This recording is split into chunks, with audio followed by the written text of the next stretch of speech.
1 Coríntios capítulo 3 diz assim: queridos irmãos, estou lhes falando como se vocês ainda fossem apenas criancinhas, que não estão seguindo ao Senhor como deveriam, mas os seus próprios desejos.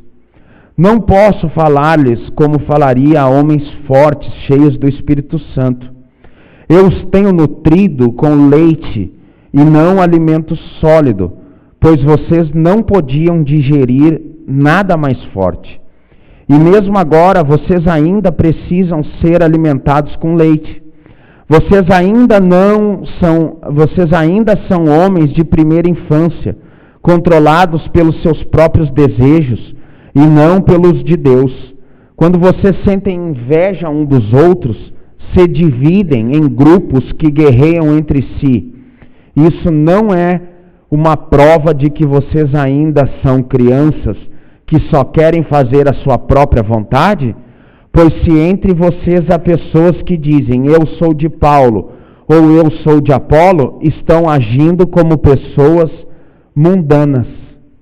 Afinal de contas, quem é Apolo, quem é Paulo? Ora, nós somos apenas servos de Deus. Amém? Amém, meus irmãos? Então, continuando aqui ainda, a mesma fala, só aplicando esse.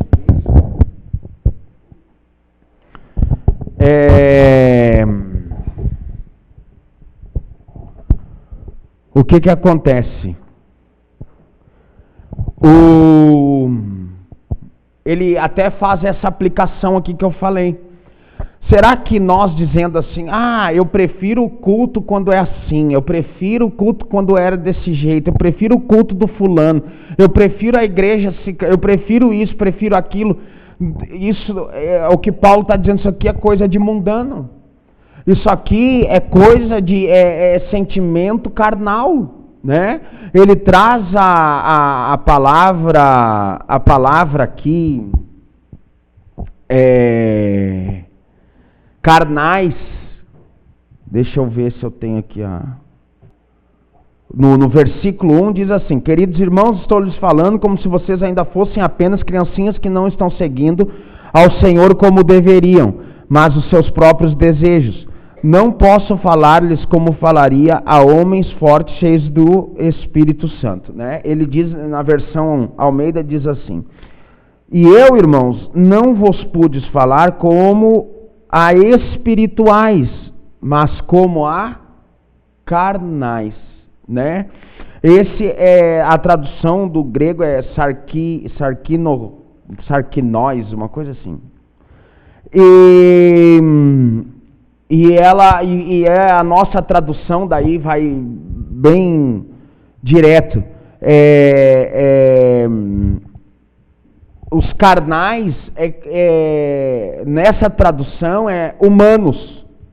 Né? Então você vê como que nós temos que ver que nós temos que ter atitudes sobre-humanas. Entende? Porque humanamente falando é impossível. Humanamente falando, algumas decisões e posições nossas, elas são impossíveis. Então ele diz assim, vocês, meus irmãos, não pude vos falar como espirituais, mas como falasse a humanos. É quase como ele dissesse assim, olha, eu queria falar para vocês como se vocês fossem extraterrestres. Entende? Vocês são além disso aqui. Mas eu tenho que falar com vocês como gente daqui. Entende? Então, o que acontece? Por quê? Porque isso é a demonstração da imaturidade espiritual. Tanto ele faz a relação criancinhas, por quê? Porque a maturidade tanto espiritual como a imaturidade carnal, né? Não dá para falar com a Manuzinha como se fala com a Mônica. Não tem como você se expressar, às vezes, até energicamente, ou às vezes você consegue ser mais enérgico com uma criança do que com um adulto, né? Que é engraçado, né? A criança que é mais fragilizada e tal, ela recebe mais a energia de uma posição, ela recebe melhor quando você bota em cima dela algo do que um adulto. O adulto faz um beijo, sai magoado, ai, falou comigo muito grosso, eu não gostei, né? Mas essa relação à imaturidade, ele diz assim, olha, eu não pude falar com vocês ainda dessa forma. Eu tive que alimentar vocês com o leite, né? O leite, ele não é só um significado de algo, ele pregou como então? Superficialmente. Não, ele não pregou superficialmente. Se você abrir Atos, alguém abre Atos 20, 27. Eu não os deixei de mostrar todo o plano de Deus. É isso mesmo, tá? Ele diz nessa versão aqui, deixa eu ver. Porque, tá certo. Eu nunca, eu juntei o 26, que vinha longo, né? Nunca deixei de vos anunciar os conselhos de Deus, né? Nunca deixei de anunciar. Ele, justamente o que Paulo nunca deixou de fazer. Ele depois segue, acho que o 28, ele diz, ou o final, ele diz assim, eu tenho a consciência limpa, ou antes disso, que este sangue não será cobrado das minhas mãos, né? Que ele não vai ser julgado por esse sangue, porque ele anunciou da forma real. Então o leite não quer dizer que a mensagem não era suficiente para o momento, entende? O leite ali diz assim que ele anunciou todos os desígnios de Deus, ele anunciou o plano, né? Crer em Jesus Cristo, ser batizado, viver uma experiência com Ele, e a salvação vem dele, tá? Ele não deixava disso. Só que é uma coisa que eu falei aqui no culto hoje é terça, de domingo. Eu falei, é muito bom nós lermos Bíblia, né? Muito melhor nós estudar ela. Então o que acontece? Nós vamos parar só de ler e vamos começar a estudar ela. Porque é isso, quem lê tem o leite. Sabe do que está falando? Sabe. Tem alguns princípios? Tem alguns princípios, né? Abre aí Hebreus capítulo 6, verso 1.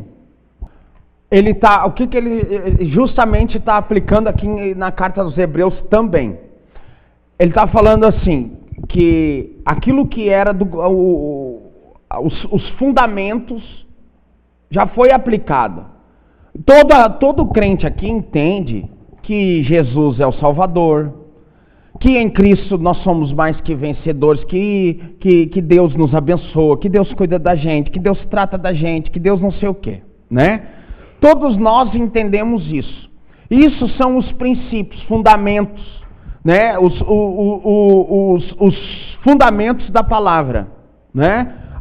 O plano de Deus, o plano de salvação, Deus mandou seu filho para salvar, tarará. A aplicação para o judeu era diferente, né? A aplicação para o judeu ia citar exatamente, dizer, lembra do que Isaías falou? Isaías falou isso. Para o gentio já não, o gentio não sabia nem quem era Isaías, entende? Então, esse fundamento de que Jesus era o Cristo, que Jesus era o Messias, era o Salvador, isso tudo, a forma que Deus nos tratava, nos cuidava, tudo isso havia sido aplicado.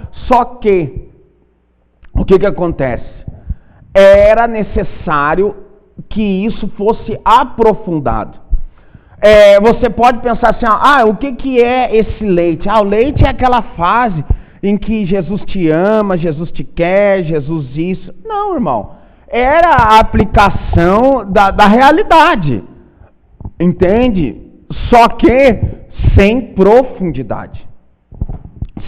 Se via de algo. Não dá para você pegar, como o dia que a criança pergunta como que veio no mundo.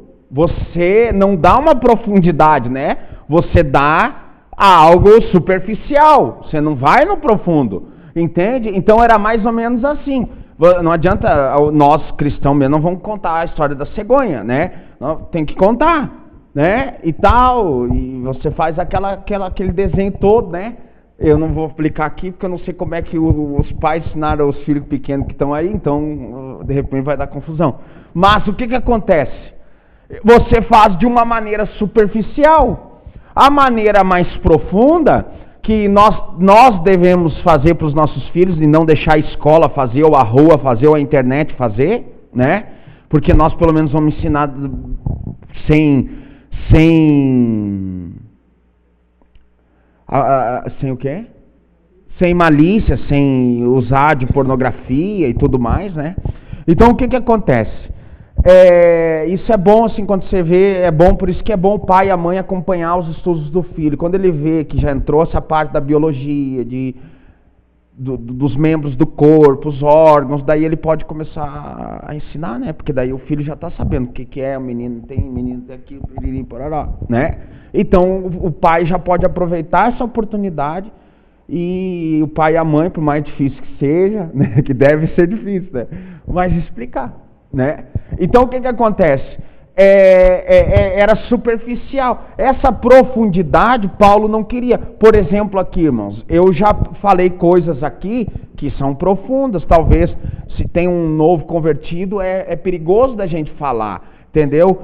Como eu disse aqui, eu não disse que era, eu disse que alguma linha estudiosa crê que o caso da mulher, a mulher adúltera foi inserido, né? Mas tem outros que provam que não. É porque o que na verdade não se debate muito se o fato foi real ou não. O que se debate é a forma que colocaram o texto. Colocaram o texto no meio, assim, do nada. Pá, entendeu? Então a história a questão da história, ela é mais provada que ela existiu de fato. Agora, o que acontece? Acontece que, tipo assim, a Bíblia não era por capítulo nem por versículo, né? Isso aqui foi feito por homens, essa divisão.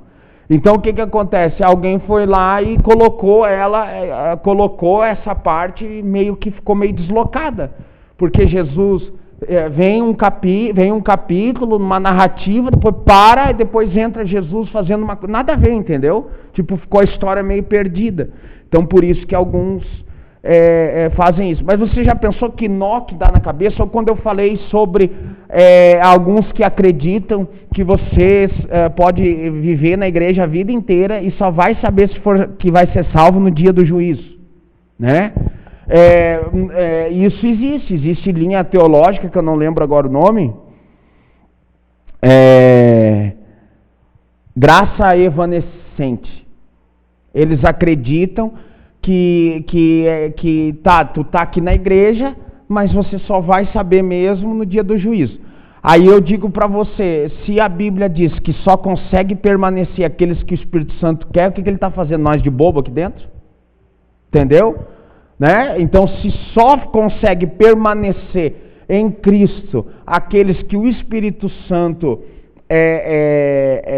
mantém, então por que vai chegar no final e dizer assim, eu te mantive, mas tchau, né?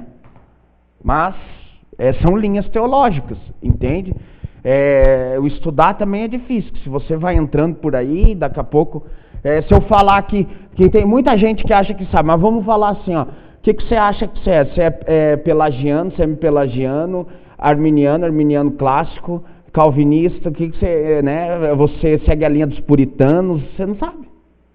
Porque a igreja nunca fez questão de nos ensinar, e na verdade, a maioria que, por exemplo, que saiu da Assembleia de Deus, ou saiu de Luz da Vida, nem eles sabem o que eles são, né? Mas, se perguntar para um pastor, ele não sabe dizer o que ele é, né? Ele não sabe dizer a linha teológica que eles... Tanto que eu aplico aqui, numa Assembleia de Deus, eu disse assim, irmãos, desde o princípio, Deus já tinha te escolhido, Deus já tinha dito que tu seria usado por Ele e tal. Eles rodopiam, salto da glória a Deus e aleluia. Só que vai totalmente contrário à teologia aplicada na Assembleia de Deus, que é a arminiana, que diz que você que escolhe, então, ser de Deus. Então, se é você que escolhe, você não foi escolhido no início, Então nem eles sabem, entendeu? Isso que tem escola dominical todo domingo, né? Mas nem eles sabem o que eles são. Agora que veio um livrinho aí sobre a doutrina arminiana, né? Mas eles não sabem. Se você aplicar ensinamentos reformados num culto pentecostal, eles acham o máximo. E até o pastor que está ali não sabe que vai totalmente contra aquilo que a igreja em si, a corporação, acredita, né? Então é muita linha, muito estudo. Mas o que acontece? Então Paulo chama a atenção e diz assim, ó, vocês conhecem isso aqui. Só que gente, agora eu acabei de lembrar de uma coisa. Vocês lembram quando Deus falava muito do livro de Ezequiel? Entra em águas profundas, né? Aí a gente fica pensando assim, meu Deus, o que será, né, espiritual isso? Será que eu tenho que fechar meu olho aqui, que Deus vai me levar em lugares e tal, e tal, e tal, e tal? E na realidade, quer mais profundidade na palavra dele, né? Então eu creio que aquelas profecias lá daqueles cultos, elas estão começando a acontecer sobre nós. Nós estamos entrando numa profundidade maior, de um conhecimento maior, né? A igreja é interessada, entende? Eu acho legal assim. Você tem que cuidar só para não virar, assim, não contestar algo ou pegar algo assim que às vezes é falado errado ou por confusão, né? Porque muitas vezes aqui eu não prego o que eu estava pensando em pregar, né? Começa a vir um texto, aí Deus me lembra de uma parte lá e aí a gente vai juntando. Então não foi, por mais que você tenha uma leitura bíblica, você não sabe de cor, né? O que está toda a narrativa de um texto. Então às vezes você vai aplicar alguma coisa e você traz aquele texto lá que veio aqui na memória e você chama Nabuzaradã, já pensou? De Mefibosete, daí, entendeu? É bom corrigir, é bom chamar atenção, é bom, só que cuidado para que nessa hora o teu coração não se feche para a palavra. Errou, e o coração, pá. Entendeu?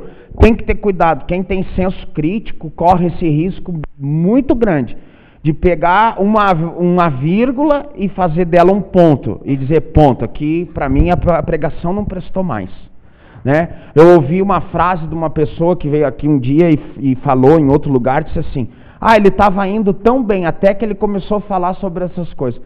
Está confusa ela? Por quê? Porque se estava indo bem, aquilo continuava sendo bem. Aquilo era importante, né? Porque, estava indo bem até que falou de uma igreja. Continua sendo importante, porque nós, o Lutero diz assim que é mais preocupante às vezes o silêncio, né? Porque nós não podemos nos silenciar diante dessa baboseira que fazem por aí, entende? Nós não podemos nos silenciar diante desse monte de bobagem que é aplicada por aí. E nós vamos começar a estudar sobre isso. Desde onde começou, que não tem nada a ver com o Novo Testamento, não tem nada a ver com Atos dos Apóstolos, nada a ver com o Espírito Santo, esse negócio tudo que fazem hoje. Inclusive, como eu falei, as formas de culto, ter música no culto, ter um monte de coisa assim, do jeito que é aplicado, nós vamos aprender lá como é que começou tudo isso, né? Vai ser bem aula mesmo, entende? Para a gente aprender que isso não vem nem da Igreja Católica, isso foi aplicado pelos protestantes mesmo. Foram colocando os evangelistas, e até a mudança do texto, a mudança da forma da pregação. Então, tem coisas que nós falamos aqui e que não pode, às vezes, ter novo convertido para ouvir, né? Por quê? Porque vai ser algo chocante, vai ser algo... Então, o que acontece? Agora, quando você já começa a ter mais...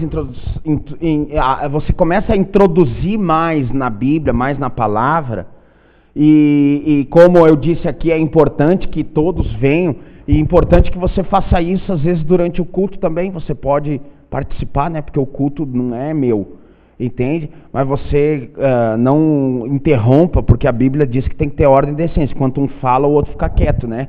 Então, assim, você... quem está aqui sabe que alguém quer falar, né? Então, você demonstra que você tem algo para se expressar, um versículo para aplicar, e faça isso. Às vezes não deixa nem chegar em casa, porque os irmãos querem compartilhar também. Eu lembrei de algo aqui que eu li ontem, que fala exatamente isso, né? Então, é importante. E isso esse mergulhar mais fundo, entende? Por quê? Porque tem muita gente que é assim, que o que acontece? Lê a Bíblia, beleza, lê a Bíblia, só que fica na leitura. Agora, outros ou prosseguem o culto, ou até o Espírito Santo leva você numa palavra como, não sei como é que a Monize achou isso aqui, se ela disse, não, eu vou pesquisar sobre esse negócio, eu acho que igreja não é família. Não, isso aí nada a ver com o que o Tiago fala. Ela foi pesquisar e caiu lá, vamos dizer, entendeu? Vou ler, vamos achar aqui, né? Por fim, ou ela teve, não foi assim que eu sei, porque ela veio com uma questão, ela disse, por que senhora? Quem é essa velha aqui? Né? Aí eu disse, Monize, meu Deus, eu expliquei e depois disse para ela assim, meu Deus, Monize, olha só, quão profundo é isso aqui, né? Como é bonito isso aqui.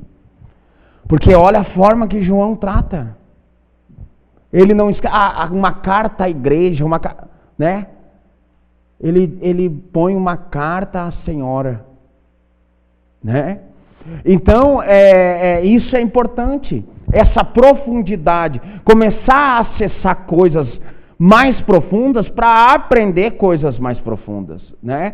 Então, nós temos uma visão hoje bíblica que muita gente não tem. E a grande questão, e é um questionamento, irmãos, que eu tenho, e eu sei que cada um de vocês tem, porque se eu tenho, vocês têm. Se eu que tive que passar, que fui reformado por Deus, que tive que ter uma visão da Bíblia diferente antes de vocês, para poder aplicar aqui, eu imagino vocês. E aí a gente começa a se questionar de por que nossos cultos, então, não tem mais aquele tipo de coisa? Por que os nossos cultos não tem, hoje nós não estamos vivendo, cadê aquelas palavras que animam, né? A Monize vai presenciar isso agora. A Maria Helena, quando ela mama no peito, é porque ela só mama no peito, mas quando ela mama, tem dia que parece que ela fumou um baseado, assim. Ela larga da teta e ela começa a rir, ela fica viajando e rindo. Isso tem explicação. Chama-se ocitocina. Entende? A ocitocina é produzido pela mulher, e isso a ocitocina, ela traz a mesma, não vou falar, mas não é que eu queria, não posso falar. Mas ela é liberado e traz a sensação de prazer. Então, quando ela larga daquele leite, assim, aquilo foi prazeroso para ela. É um momento que, meu Deus. Tanto que ela pode estar o dia inteiro chata. Daqui a pouco ela vai ali, mama direitinho.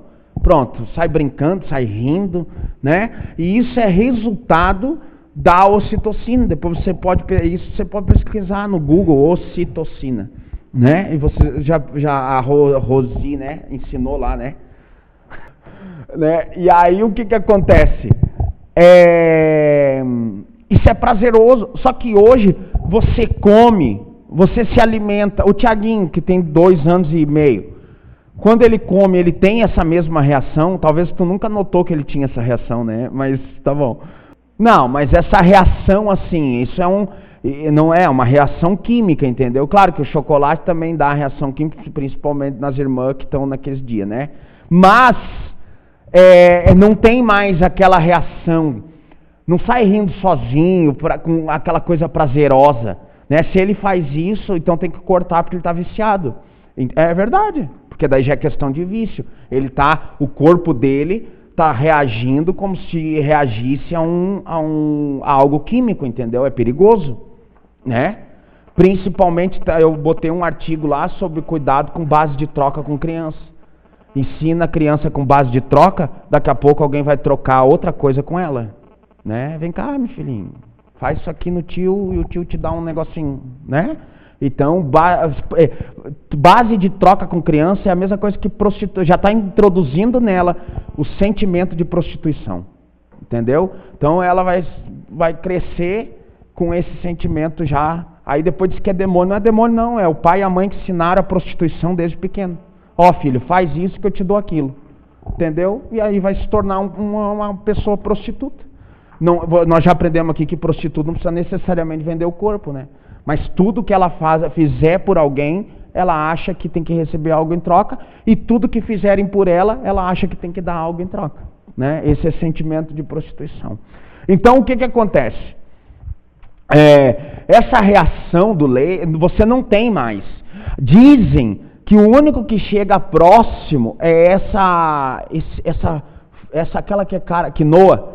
Diz que a quinoa é o único alimento que chega próximo do leite materno, em nutrientes, né?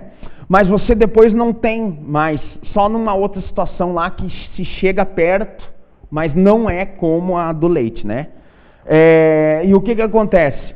Então, isso também pode ser a forma que Paulo aplica. Ele diz assim, essa sensação de que eu sou poderoso e amanhã vai dar tudo certo e tal, é a mesma de quem toma o leite, né? De quem eu tomo o leitinho materno, sai com sensação de prazer, sai não sei o quê. Só que com o passar do tempo você não vai ter mais isso. Você já começa a ser alimentado com coisas que ao contrário, em vez de te motivar, né, assim, te motivar de motivação superficial, ela vai falar lá na tua alma e aí vai ser doloroso, vai ser difícil, né? Quem que vai dizer? O que você prefere aqui? Fala a verdade, né? De sobremesa, depois do almoço, um brigadeiro, uma pera, né? O melhor é a pera. Mas o saboroso, a explosão de prazeres, né, do chocolate, do açúcar em excesso, a glicose bombando, essa é do brigadeiro, né? Então o que acontece? Nós vamos exatamente ser voltado para isso, porque é um momento, é aquilo que a gente recebe na hora. Só que nós sabemos que a pera, aí você pesquisa lá, que eu não sei agora. Mas vamos dizer, a da pera eu não sei, mas da laranja, tem vitamina isso, vitamina aquilo, não sei o que, e aí a pera também, né? Acabei falando que da laranja eu sei, mas não falei nenhuma. Vitamina C, né? Que a laranja tem, a pera que tem esse nutriente, não sei o que, e a casca faz bem para isso e tal, e tal, e tal. E daí você, se você olhar, você dizer, não, e o brigadeiro o que faz? Cárie, aumenta não sei o que, aumenta, você diz, não, eu vou comer a pera. Né? Por quê? Porque se você for no profundo, você vai fazer escolhas melhores. Se você ficar no superficial, no que dá sabor, no que dá prazer agora. Então eu quero chocolate, eu quero brigadeiro, eu quero um leite condensado, eu quero isso. Mas o que vai me nutrir, o que vai mudar, o que vai fazer no meu estômago? Então eu preciso comer a pera, a maçã, a banana, né? Se você ficar, talvez antes de nós comermos certos alimentos, nós devíamos fazer uma pesquisa no Google e dizer assim, o que isso me traz? Aí você vai botar, aí aquilo vai, não, eu vou comer, eu fui mais profundo, eu saí do superficial, entende? Então, assim é o teor da pregação da palavra. Assim é o teor da palavra. Num momento, nós ficamos com aquilo que nos dá prazer, né? Com aquilo que não dá para aplicar um ensinamento. Por isso que algumas pessoas vêm aqui, não entendem o nosso culto, não conseguem compreender. Por quê? Porque elas ainda vivem aquele momento. A igreja de Corinto, irmãos, ela já funcionava e vivia esse momento. Aqui eu estou falando para nós, para vocês entenderem por que nós não vivemos mais aquele momento antigo. Mas era gostoso. Mas é claro, entre uma festa de criança e uma festa de velhinha, qual que é melhor? Né? A festa de velhinha tem chá, tem bolo e bolacha Bolacha feia. Algumas fazem, né? Aquela bolacha. É gostosa também. Mas a festa da criança como que é? Né? Festa de criança você já se remete a se entupir de doce e coisa e tal, né? Então você vai dar preferência para quê? Você vai olhar para isso, só que não é mais isso. Você já cresceu, não adianta que, por mais que esses dias eu botei lá, né, como é que era? Do Hernandes Dias Lopes, adolescentização, uma coisa assim, né? Que é os adultos querer permanecer na adolescência ou voltarem para a adolescência. Não dá para nós voltar mais agora. O meu aniversário do ano que vem, você se prepare, tá? Vai ser todo azul, vai ter carrinho, vai ter como é que é o nome dos carrinhos? Hot Wheels, vai ter balão, vai ter docinho, vai ter... Não! Entendeu? Hoje nós já sou adulto, não dá mais para fazer um aniversário daquele. Entende? Isso passou, isso se foi. Então nós vamos querer essas coisas, mas não é o que é necessário para nós. Nós precisamos cada vez ir mais profundo, mais para dentro, mais para baixo, assim, procurando mais e aprendendo mais. Não dá mais para voltar, você até se anima, entende? Mas você vai se eu trouxer aqui a bandeja de brigadeiro, que irmão, Deus tem uma vitória, Deus Pai, vai ser legal, irmão, nós vamos sair daqui tudo alegre. Alguém vai botar, que nem esses dias botaram no WhatsApp, um culto para nos motivar, alguma coisa assim. É bom, é claro que é bom, quem não gosta de comer um x-salada, né? Mas não dá mais para ser todo dia. É bom talvez trazer um desses pregadores aqui, é bom, vão pregar, vão pá, né? Mas... nós vamos dar glória a Deus, nós vamos dar aleluia, nós vamos levantar a mão, vamos receber, mas a gente sabe que não é aquilo que dá para comer no café, no almoço, na janta. Tem que ter profundidade. E aí a grande questão de você dizer assim, por que muita gente então vem aqui, acha uma benção?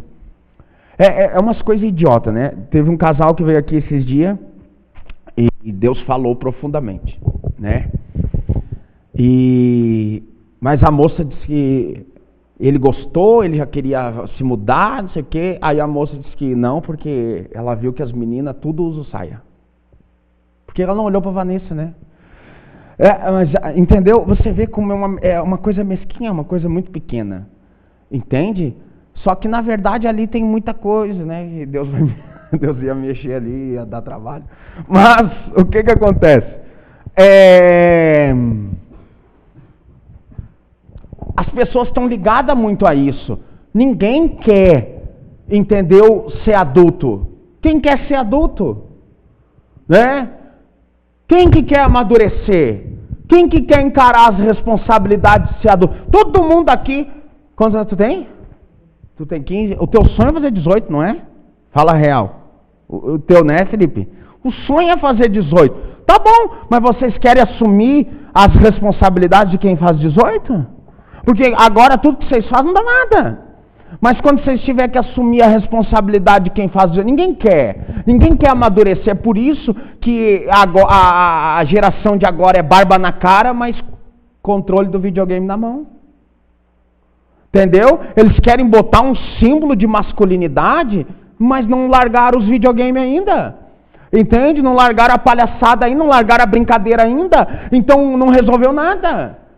Entende? Então o que acontece? Ninguém quer amadurecer, ninguém quer crescer. E aí usa os seus refúgios. Qual é o meu refúgio? Eu vou jogar um play. Vou jogar um videogame. As mulheres querem fazer, sei lá. Dá um exemplo aí as mulheres também. Vocês gostam que eu bato nisso, mas vocês não... mas pro shopping vai até 60 anos, nego. Os All-Star.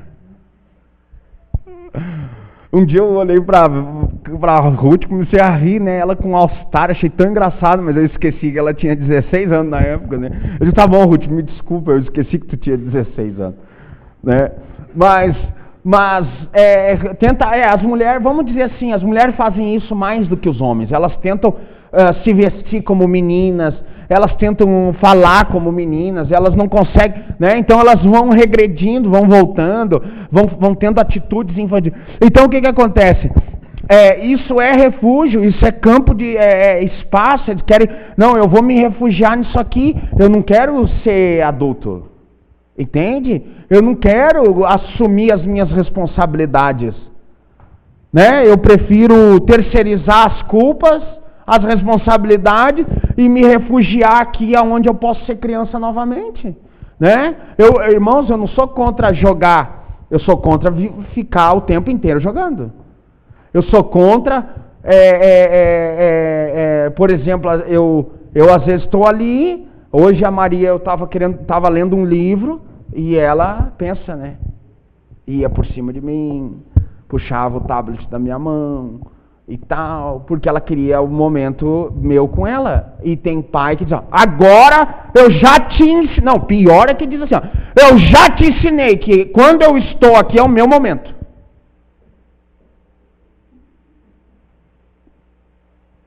Está ensinando o que para o filho? Ensinando o filho a ser um retardado que nem ele. Né? Esse é o meu momento. Quando eu estou, esse lugar aqui, eu sou soberano. Pois é, soberano só ali, porque não consegue ser soberano. Existia um negócio antigamente, não sei se existe ainda, eu acho que não existe mais, nem procure se existe ou não. Eu não vou nem falar o nome que é, mas era um ambiente virtual que você criava uma vida. Você criava uma vida ali. Você podia ali botar que você era um arquiteto, que você era não sei quem, e você criava ali uma real vida. Não era um jogo, era tipo um Facebook, só que você criava ali uma vida total. Quer falar? Então o que acontece? Isso é refúgio das pessoas, querem fugir para aquilo que elas... Tem uma coisa aqui que eu lembrei agora, a mulher faz muito, corre para casa da mãe, né? Isso também, quando ela quer voltar para ser criança, ela corre para casa da mãe, ela não resolve os problemas, né? Então, vocês não dão glória a Deus, né? Vocês ardem, né? Mas assim, o que acontece? Refúgio, entendeu? Eu preciso de um lugar, tem gente, irmão, que às vezes não é nem questão só de pornografia ou não, mas faz um outro perfil de Facebook, de não sei o quê, para viver uma outra vida. Tá tentando aí você diz assim, que sem vergonhice. Não é só sem vergonhice por talvez ser pornográfico ou não. Não, a sem vergonhice maior é porque a pessoa está querendo buscar um refúgio. Está querendo criar algo para ela, isso é psicológico, né? Então assim,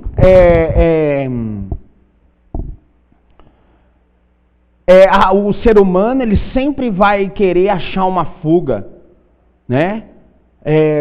Para regredir, para não assumir, entende? Só que quando você começa a receber uma carga desse tipo de coisa, vou falar, né? Faz 3 anos já, né? Compra um carrinho, né? Carrinho até já foi, né? Graças a Deus. Mas era só para descontrair. Aí o que acontece? A gente amadurece a questão, irmãos, que essas pessoas, elas tentam fugir para isso. Não. Por que você acha que o culto de Vitória é cheio? Porque o culto de Vitória não vai cobrar responsabilidade de quem está no banco. O culto de Vitória vai cobrar o quê? O culto de Vitória não vai cobrar nada, ele vai só oferecer. Né? Agora, aí, por que você aprender a palavra, ninguém quer? Por quê? Porque isso vai exigir responsabilidades, vai exigir que você assuma aquilo que você tem que assumir como um cristão, que você assuma aquilo que Deus quer de você, uma fé que obedeça, que cumpra, que siga, né? Então é muito difícil. É claro que você diz assim, eu vou lá, eu vou levar alguém hoje, não sei o que. Eu espero que quando você traga visitante, você já tenha pregado para ele. Entendeu? Porque a nossa função, agora você vai entender algo aqui que foi também feito pelos protestantes, tá? A grande questão, o protestante, o que acontecia? O culto católico, a missa católica, lembra aqui onde é que eu parei? Você tenha pregado para o teu visitante, né? Ela tem muito mais simbolismo do que ação, né? Tem a Eucaristia, a briga de Lutero também, não era só contra santo, contra pagar para. Ele brigou também, por quê? Porque o catolicismo acredita que a cada missa Jesus é crucificado novamente. Por isso que eles fazem a Eucaristia todos os domingos. Porque eles acreditam que quando o padre levanta o pão e o vinho, Jesus está sendo crucificado de novo.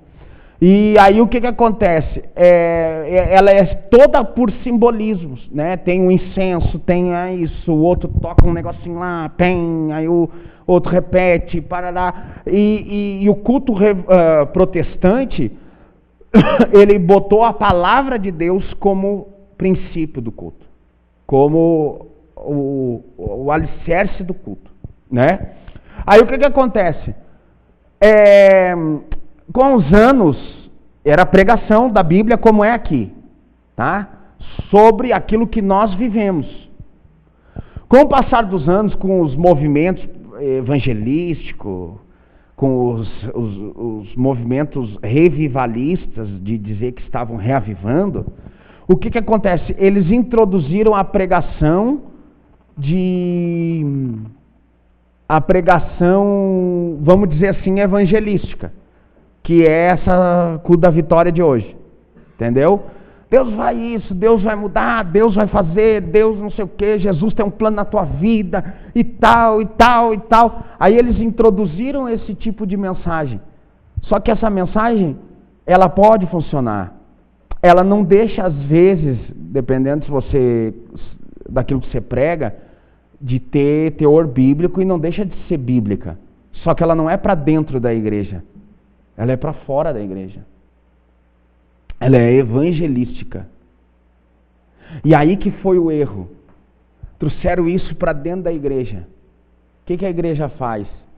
Fica dando para você leitinho a vida inteira. Vida inteira.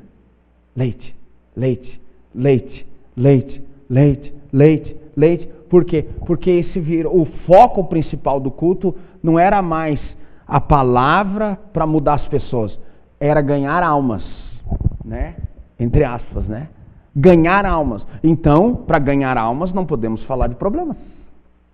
Para ganhar almas, não podemos apontar o dedo na ferida. E aí começou esse movimento a crescer e as igrejas absorvendo. O que aconteceu? Aconteceu que a pregação ficou baseada tudo nisso. Aí veio o movimento carismático, pentecostal, e assumiu toda essa pregação para eles. O negócio é nós ganhar como se fosse eles que ganhassem a alma. Aí veio o apelo, que não existia apelo no culto. Aí começaram a fazer apelo para as pessoas virem na frente, aceitar a Jesus com tudo isso. Então, por que eu estou explicando tudo isso para você? Porque é o seguinte, irmão, a mensagem evangelística não é para cá, é para lá. É quando você. A mensagem evangelística não é responsabilidade minha com a igreja, aqui. É sua. Eu tenho que pregar essa mensagem quando eu estou lá fora. Mas aqui dentro eu não tenho que pregar essa mensagem. Porque as pessoas que vêm para cá, elas já têm que vir preparadas. Elas já têm que vir com a mensagem que Jesus vai transformar elas, mas tudo biblicamente, né? Não mentindo para elas, que a doença delas vai desaparecer, porque aqui tem mágico. Não, mas a mensagem, a evangelística, ela não é para dentro da igreja, ela é para fora. Por isso, que o que acontece? Você traz alguém aqui, que está acostumado, né? Mas pode se salvar, porque você foi um que se salvou disso, né? Mas você tem que sempre pensar, irmão, que deve ter um doido igual a você. Entende? Que deve ter alguém igual a você que vai vir e vai ficar. Vai conseguir, vai aguentar, vai suportar e vai ficar. Porque você acha que é melhor do que alguém? Não. Entende? Você diz, não, eu sei que deve ter alguém. Então você tem que evangelizar essa pessoa, né? Mas aqui dentro é lugar que ela vai ser tratada. Entende? Aí o que acontece ao longo da história? Eles transformaram a igreja em ponto de pregação. A igreja não é ponto de pregação. É diferente posto de saúde para hospital. Posto de saúde, sutura um dedo. Posto de saúde, o médico faz consulta. Agora, quando precisa operar, quando precisa ser mais... Vai para onde? Para o hospital. Ponto de pregação, você evangeliza. Qual é o ponto de pregação? A mesa do teu trabalho, lá onde você vive, lá onde você trabalha, a tua casa é ponto de pregação. Né? Então, a igreja não. A igreja é lugar de operar, fazer cirurgia profunda, mexer, né? Arrancar o câncer, tumor, essas coisas. Então, por isso que começou. Então, quando você trouxer alguém, você já deve ter preparado ela evangelisticamente, porque ela vai receber aqui uma mensagem que vai confrontar a situação da vida dela. Entende? Então, isso, irmão, nós temos que cuidar, porque às vezes nós sentimos falta e estamos sentindo falta daquilo que não sustenta mais. Sabe o que o médico disse para nós? Ele disse assim, ó. Ele disse, não, cara, a Organização Nacional de Saúde, ela manda que amamente até os 2 anos. Só que eles fazem isso, por quê? Porque tem a Dona Maria lá do sertão, que não tem alimento para os filhos, não tem comida. Então eles dizem, Dona Maria, dá leite para os filhos. Porque pelo menos os filhos vão ter o que comer. Né? Aí o que acontece? Então eles não podem dizer assim, quem é de classe média, dê até tanto. Né? Então eles generalizam. Mas ele falou assim, o leite que a Maria e a Helena está tomando hoje, não sustenta mais ela. Se ela está comendo alimento, se ela está comendo arroz, feijão, tarará, pronto. O leite que ela tem, isso agora, por que você pode manter? Por quê? Porque é a relação entre vocês duas. É segurança, outras atribuições que vêm assim para a criança, por isso que é bom manter, né? Mas o alimento já supre ela, né? Porque nós entramos na questão de, mas tem que levantar de madrugada. Eu disse antes dele falar, eu falei assim, para mim, esse levantar de madrugada é relacionamento, não é que ela está com fome. É impossível essa guria ter fome. Ela come banana às vezes 11 horas da noite, é impossível ela ter fome. Entende? O que ela tá é a relação, ela acorda, cadê minha mãe, né? E aí ela... Então é mais ou menos como se nós quiséssemos voltar a tomar aquilo. Por exemplo, essas crianças que tomaram mamadeira. Tomou mamadeira, Rubim? Tomou? Era bom, né? De Nescau? Nunca tomou? Que lasqueira, né? O Felipe tomou de banana, né, Felipe? De Nescau, né? Era bom, né? É que tu tá mais próximo. A Manuzinha eu nem vou perguntar, porque deve ter sido de abacate também, né? Não tomou? Que bom. Mas não era bom uma mamadeirinha de leitinho quente? Nescauzinho quente? Eu tinha uma que era num bico azul, era uma delícia. Deitava num sofá que eu tinha até pouco tempo, eles consumiram com o meu sofá. Pequeno, deitava no sofá, tomava aquela mamadeirinha e era uma delícia. Isso eu me recordo da minha infância, bem infância. Tá? Beleza. Aquilo ali me servia quando eu tinha fome. Mas hoje, se você for tomar um Nescau, você toma um Nescau, come um pão ou 2 até. Se for a Ruth, come 4, né, ô Rubinho? A Manu, né? Tomo, né? Porque só o Nescau não nutre. Você tem que comer mais alguma coisa, né? Um pão já nutria, mas aí o resto é a gula, né? Pecado lá da Ju, né? Os pecados capitais que ela plantou hoje. Mas Paulo fala que é pecado também, né? Gula. Então o que acontece? O resto é por conta da gula. Mas vamos lá, você não mais sustenta só um copo de leite. E por que nós queremos voltar a tomar leite? Por que a gente diz assim, ai, como eu queria que voltasse a ser como antes? Eu também queria voltar a ter 12 anos. Eu também queria voltar para a escola. Coisa boa quando a minha preocupação era tirar uma nota boa. Né? Mas não dá mais. Antes eu via como menino. Hoje não dá mais. Eu cresci. Eu virei adulto, tenho problemas de adulto. Não dá mais. Não dá mais, irmão. Viu? Você que anda com o coração assim, não dá mais para voltar a eu trazer mamadeira para você, porque você está crescendo. Não dá mais nem para dar mamadeira para o Felipe e para o Rubinho, porque eles já têm uma percepção da palavra. Né? Ele já entende as coisas, ele já questiona, ele já vê, já lê, já... Entende? Então não dá mais para nós voltar. Então você que às vezes... Aí eu podia aplicar o Hebreus 6 agora. Alguém lê de novo, faz favor. Quem está com ele aberto, lê aí.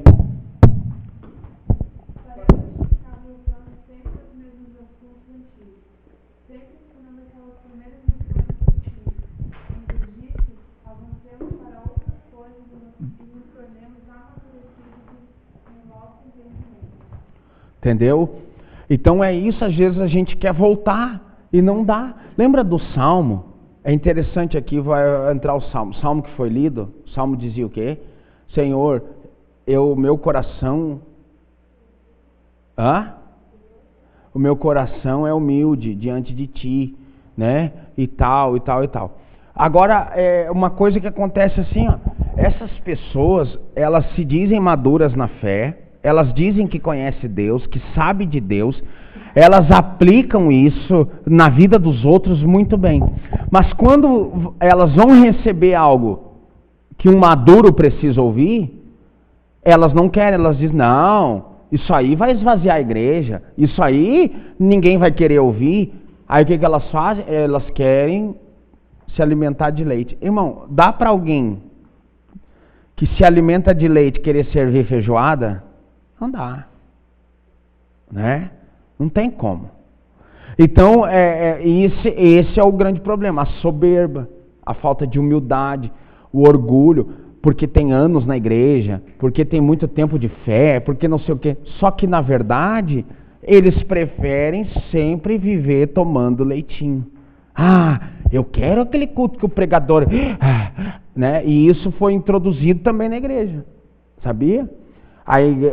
Isso foi introduzido na igreja metodista, né, por John Wesley, a emoção. Emoção no culto. Entende? Então, essas coisas assim, porque eu também dizia, meu Deus, quanta unção. Não tem nada de unção. Tem um jeito que se fala, se expressa por oratória, que faz a gente vibrar, porque a gente é emoção. Né? Mas isso não quer dizer com unção. Por exemplo, o culto de domingo foi como esse, não foi? Teve alguma coisa a mais? Eu saí ali fora, a Isa veio me fazer uma questão, né? A Isa disse, a Manu conversou contigo? Eu disse, não, porque tudo que tu falou eu conversei com a Manu.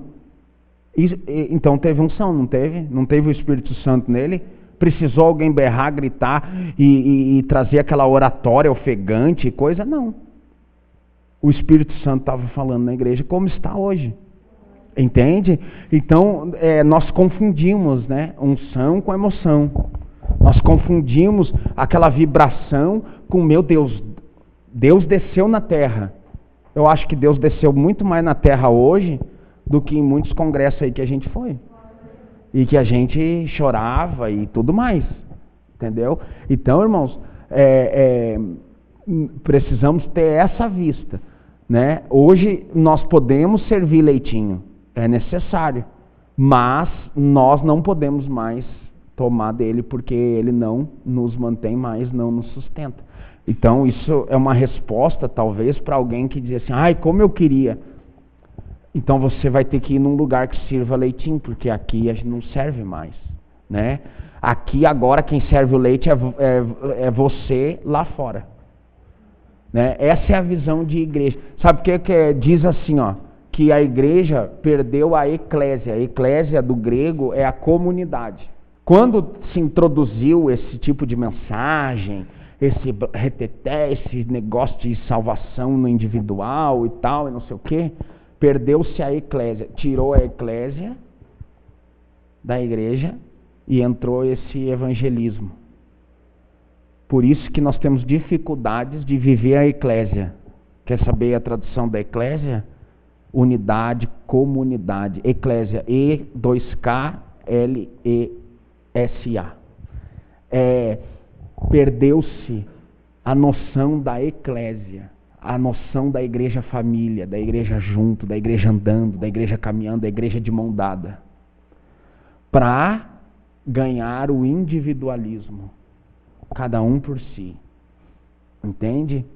Então, quando entrou isso, se perdeu todo esse... Quando se levou para as emoções, né? Quando se levou para as emoções, se perdeu o verdadeiro sentido da igreja. Então, irmãos, nós não podemos voltar, porque, como eu falei no início do culto, lembra da nossa primeira proposta? Sermos como a igreja era antigamente. Entende? Então, isso é uma das coisas que Deus precisava que eu visse. E dizer, olha, vocês não foram levantados para fazer esse movimento. Vocês foram levantados para ser igreja, para ser eclésia, para realmente viver o que o Espírito Santo quer que a igreja seja. Então, esse é o nosso sentido. Né? Lembra um dia que eu cheguei lá, eu disse, quando eu arrumei a igreja, né? As pessoas se sentiram melhor, né? Com a igreja arrumadinha, com o púlpito, com não sei o quê. Só que isso não é igreja, isso também é coisa colocada pela mão do homem. Né? A pregação não tinha nada disso. Entende? A igreja não tem esse formato. A igreja neotestamentária, ela não tem esse formato. Né? A igreja, ela tem esse formato aqui, ó. Ela é participativa, um lê, o outro fala, o outro diz, olha, eu li, o outro diz, olha, mas isso aqui, entendeu? E isso era um culto participativo. Eles falam sobre os bereanos, mas todos, e Paulo diz, eu queria que fossem, né? Mas a maioria da igreja era de chegar e dizer, olha, eu tenho aqui, ó. Na verdade, eles não tinham Bíblia, né? Mas eles questionavam e também participavam contando testemunhos próprios, né? Então, isso é a formação da igreja. Entende? Por isso que eu digo, nós não temos liturgia e ainda temos. Precisamos ainda quebrar elas. Entende? E olha que, né? Mas que a gente tenha essa percepção. Por isso que nós somos evangelizados por isso. Pelo individualismo, né? Porque o que me chocou, irmãos, dentro da igreja que eu estava, era ver como as pessoas não eram um corpo, eram individuais. Vivia cada um pro seu jeito, só se falava do irmão para falar mal. Não se falava de um irmão para dizer, ó, vamos ajudar o irmão, né? Se falava do irmão para falar mal do outro. Então eu vi que isso, infelizmente, ficou para trás e isso é realmente o que faltava. E ver, né? Eu não tinha, era do Espírito Santo, porque eu não tinha estudado sobre isso, não sabia da história da igreja, não sabia desses movimentos, não sabia de um monte de coisa. E o Espírito Santo já falava comigo, dizendo, isso aqui não é minha igreja. Esse individualismo aqui não é minha igreja. Esse negócio de cada um por si, ninguém se ajuda, ninguém se preocupa, ninguém se abraça, isso aqui não é. Entende? Então o nosso grande negócio... Irmãos, não pense assim, ó, os reformadores, eles não pegaram e se juntaram assim, ó, vamos juntar uma galera, vamos reformar a igreja católica. Não. Começou com um lá, outro aqui, um 50 anos depois, outro 100 anos depois, outro já tinha morrido. E grandes movimentos. Não se admire se daqui sair um grande movimento de resgate da igreja primitiva. Entende? De resgate da igreja daquilo que ela é. Os desigrejados acham que estão fazendo isso, mas não estão. né? Mas não se admire se sair daqui. De Camboriú teve a oportunidade e saiu uma grande obra, né? Os meios não justificam os fins, mas saiu. Nós temos a oportunidade, talvez, de fazer o mesmo, de uma forma diferente e com os fins iguais aos meios, né? Sem mudar os meios. Não interessa, né? Tipo, pode me dar dinheiro de assalto a banco, que o que interessa é que eu vou ganhar alma com eles. Não existe isso, né? Os meios não justificam os fins. Então, que nós olhamos para isso, irmão. E precisamos, ainda somos poucos. E quando nós ser muitos, ainda vamos ser poucos, né? Mas somos poucos. Já foi muito menos, né? Já foram 3, hoje já é um pouco mais. Mas ainda somos poucos. E aí é que está. Se nós não aprender a viver entre nós isso, como que nós vamos multiplicar essa ideia? Se nós continuar individualistas, se nós continuar querendo cada um cuidar do seu bolso, vamos botar assim, para não falar outra palavra, né? Que você falar da Vanessa não é falar mal da Vanessa, mas dizer assim, meu Deus, eu notei que a Vanessa não sei o quê. O que nós podemos fazer para ajudar ela? Entende? Se você não ter isso, irmão, se você não olhar para a igreja e dizer, essa senhora que tem muitos filhos, inclusive eu sou um deles, nós não vamos para frente. Nós não vamos para frente. Porque é isso que o Espírito Santo quer da nossa igreja. O Espírito Santo quer que nós tenhamos essa visão. Entende? Enquanto você querer se vingar de Deus, querer não sei o que, e você dizer, vocês sabiam que os puritanos, eles castigavam e botavam até no tronco quando alguém não vinha no sermão, né? E depois, porque as agressões, né, foi ficando difícil, eles cobravam multa.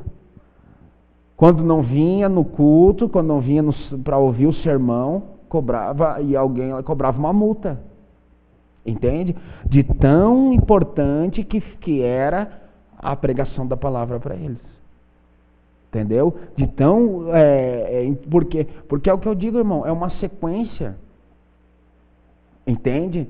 É uma sequência, você vai pegando, é um ensino em cima do outro e as coisas vão se alinhando. Quando você matou um, matou você. Você vai pegar lá, né?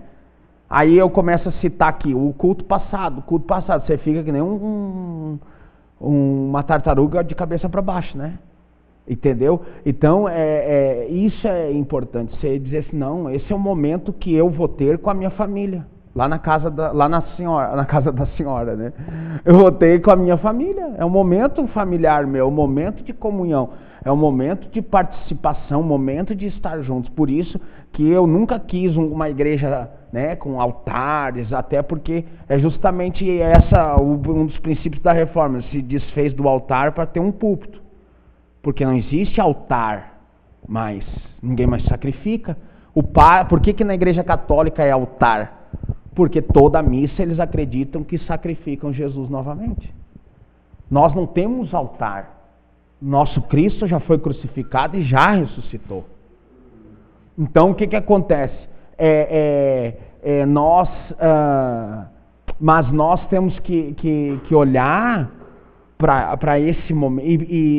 Voltando, eu nunca quis isso, por quê? Porque o culto tem que ter a participação.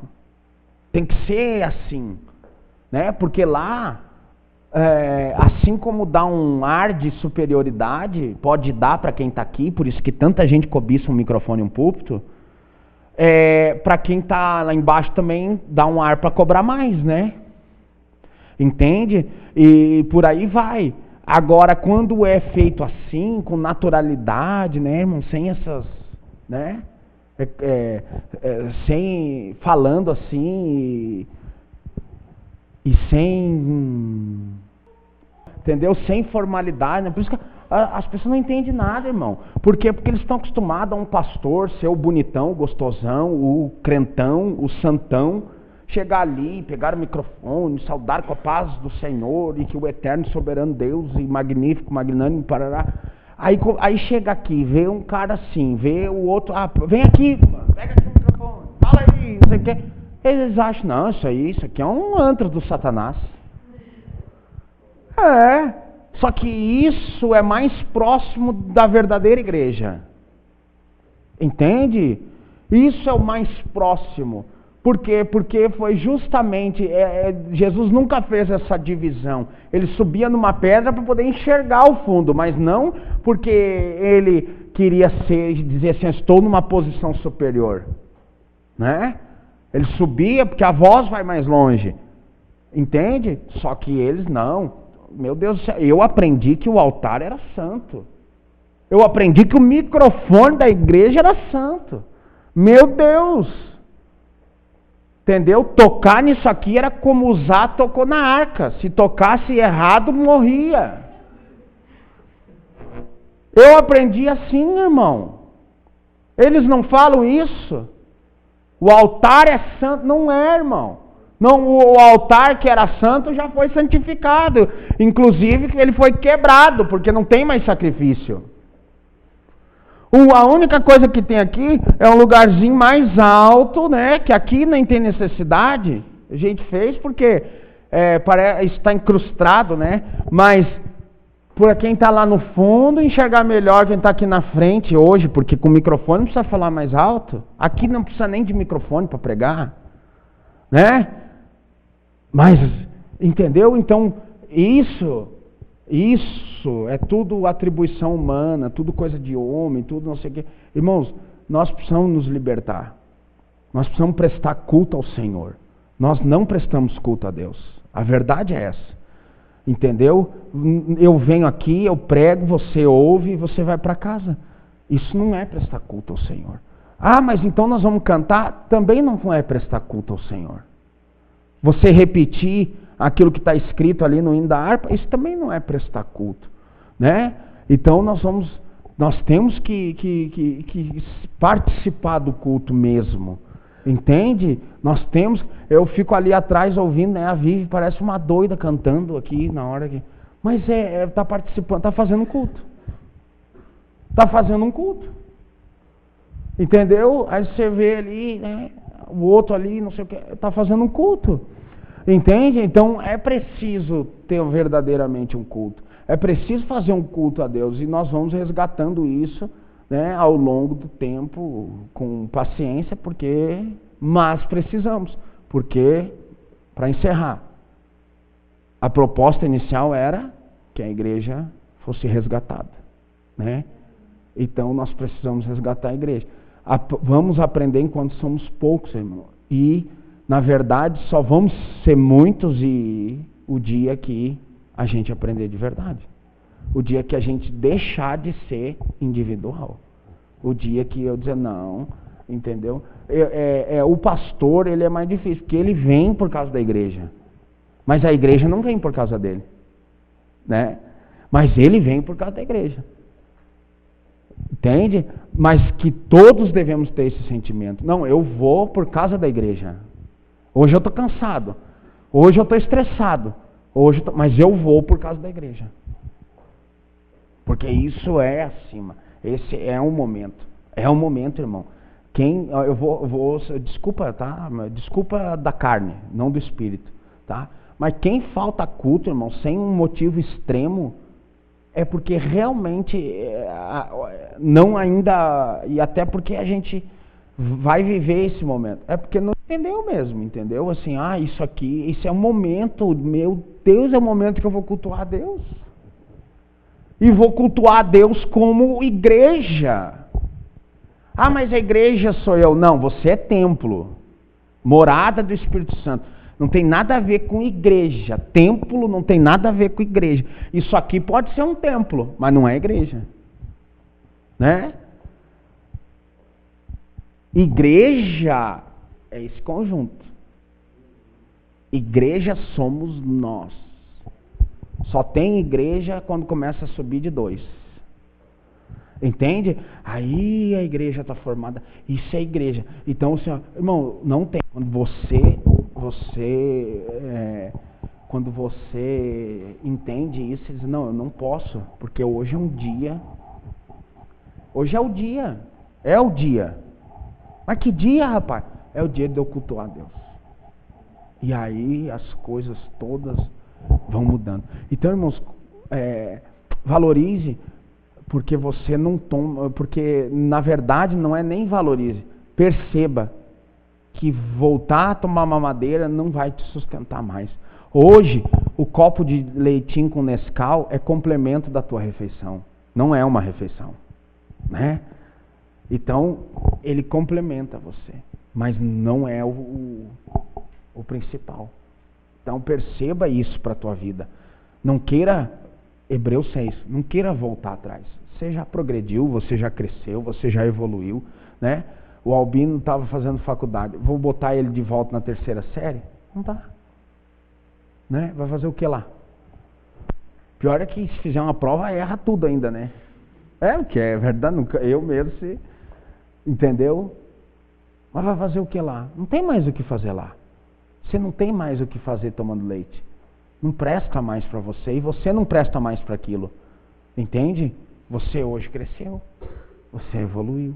Você subiu. De vez em quando é bom. Claro que é bom. Quem não gosta de um Nescauzinho com leite, né? Quentinho. Mas é só de vez em quando. Não faz mais parte da tua alimentação nutricional. Fique de pé.